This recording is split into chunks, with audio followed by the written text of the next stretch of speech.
Throughout history, humanity periodically builds powers that seem entirely unstoppable.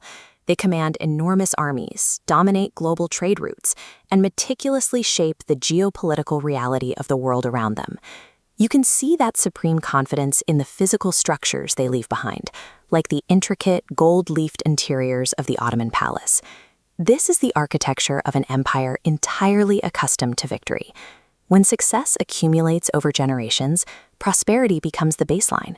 Leaders and citizens alike begin to view their dominance not as a temporary geopolitical advantage, but as an enduring law of nature. After surviving every challenge for centuries, the idea of decline feels impossible. Yet this total certainty of survival is often the exact psychological trap that prepares a civilization for its eventual ruin. The physical reality of history rarely aligns with that absolute confidence. Eventually, even the most formidable powers leave behind little more than broken stone and weathered pillars, much like the ruins of the Roman Forum. The flags change, the languages differ, the cultures are entirely distinct, but the endings remain remarkably familiar. From Rome to the Ottomans, the mechanics of their fragmentations overlap almost perfectly. These endings rarely start with a massive invasion by a foreign army. The actual process of decline is quiet. It is an invisible accumulation of pressures that begins while the society still appears entirely healthy. This consistency suggests that empires may collapse because they are far more similar than they realize, eventually succumbing to a predictable set of internal pressures that remain hidden during the years of success. Successful empires naturally expand. Initially, capturing new territory appears entirely beneficial. Fresh resources flow into the capital, new markets open up, and regional economic influence grows stronger. This historical map shows the massive territorial extent of the Mongolian Empire across Asia and Europe. But looking closely at these sprawling, irregular borders reveals a deep vulnerability. Every new mile exponentially increases the complexity of communication, defense, and administrative oversight. The government strains under the weight of its own geography. Eventually, the financial and military cost required to simply maintain control over these distant territories begins growing much faster than the wealth they actually provide. The very process that creates greatness simultaneously builds the mechanics of its failure. By expanding endlessly, the empire geographically and administratively guarantees the exact vulnerabilities that will tear it apart. Back in the capital, accumulated wealth creates extreme comfort.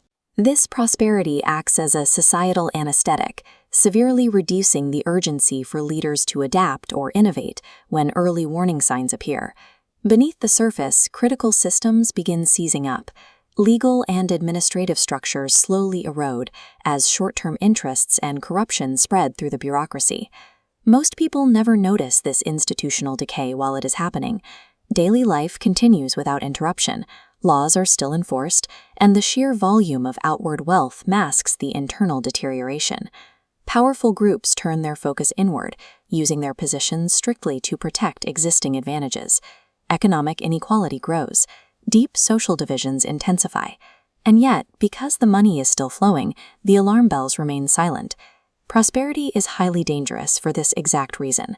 It conceals fatal weaknesses, allowing problems to grow quietly for years until the damage is impossible to reverse. One of the most critical elements of civilizational failure takes place entirely in the mind.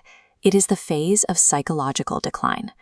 The system is held together by public trust, the assumption that institutions work and the future is stable. When people lose that faith, the connections break. Society divides. Factions refuse to cooperate, causing the nodes of society to fracture away from the core entirely unsupported.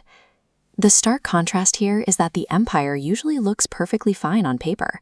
It still possesses massive armies, the treasuries are still full, but the confidence that actually binds those resources together is gone. Confidence is infinitely more fragile than physical resources. History repeatedly demonstrates that the psychological myth of an empire dies long before its actual walls ever fall. Eventually, the external world delivers a shock. It might be a severe financial panic, a sudden military setback, or the emergence of a highly capable geopolitical rival. This crisis is rarely the actual cause of death. Instead, it acts as a brutal stress test. It is a sudden impact that instantly exposes decades of invisible rot and hidden fractures. The shock triggers immediate paralysis. Because the society's institutions have become rigid and decayed, they lack the flexibility to respond. Old solutions are stubbornly applied to rapidly evolving problems. At this moment, the enormous wealth and military power that previously protected the civilization become entirely useless. You cannot deploy an army to fix a system that has completely lost its internal resilience. This raises a difficult question, debated by historians for generations. Do empires fall because decline is an unavoidable law of nature, or simply because they choose to ignore the warnings? Studying these failures reveals the specific traits of human nature that govern the life cycle of every civilization, the specific ambitions that build greatness, and the habits that ultimately invite ruin. This brings us to a map of the British Empire, the most expansive territorial power in history. The areas marked in red represent global possessions of an incredible scale. At its absolute peak, it projected military dominance across nearly every continent, commanding immense fleets of naval warships and aircraft carriers that controlled the oceans. Yet the rule holds true. No civilization ever believes its power is temporary. And that absolute certainty is exactly why even the largest empire in modern history met the same invisible fate as the rest.